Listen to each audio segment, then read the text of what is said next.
On va finir votre intervention, James, avec le titre de Netflix. Netflix qui a publié des résultats trimestriels très solides.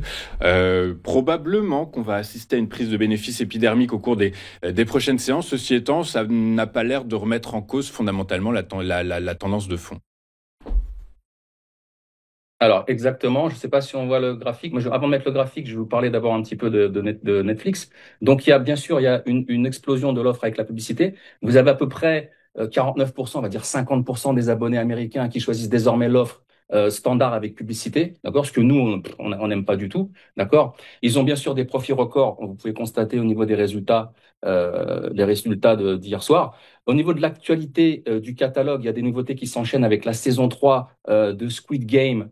Ensuite, j'ai quoi? La saison 2, je crois, de Sandman. Et puis, vous avez d'autres films qui sortent avec Charlize Theron, The Old Guard, etc. Et une saison qui vont sortir justement sur des KPP, une nouvelle série qui s'appelle Nero. Voilà, ils font aussi des investissements massifs dans les contenus originaux.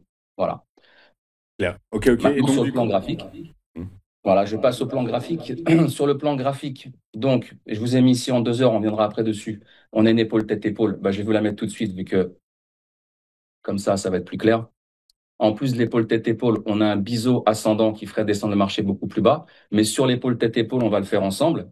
Ouais, j'aime bien faire un petit peu comme ça, c'est interactif.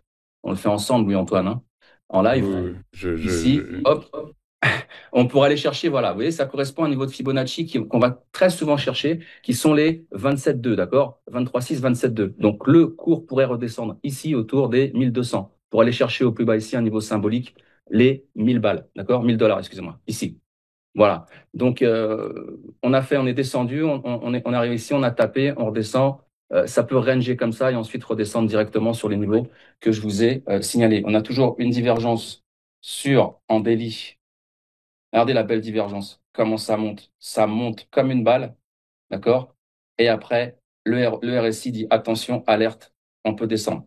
Et là, si on descend, ça peut être bien pour les vendeurs à découvert, prise de bénéfice, comme vous disiez, et on viendrait chercher les niveaux du 14 février, vous voyez ici, là, 14 février, 18 février. Voilà, je suis en délit. Voilà, c'était clair, pour hein. Netflix, c'était Zurich. Ouais, très clair, très clair. Bah écoutez, donc on a bien identifié que potentiellement, si j'ai bien compris globalement, il faut attendre les replis qui devraient Exact, s'opérer au cours des prochaines séances avant de revenir sur les actifs dont vous nous avez parlé qui exactement, fondamentalement restent solides, si j'ai bien compris. exactement. Bien, Merci, c'est Antoine. moi qui Bonne vous journée à remercie, tous. James Destoitil, Loup de Papa, Zurich.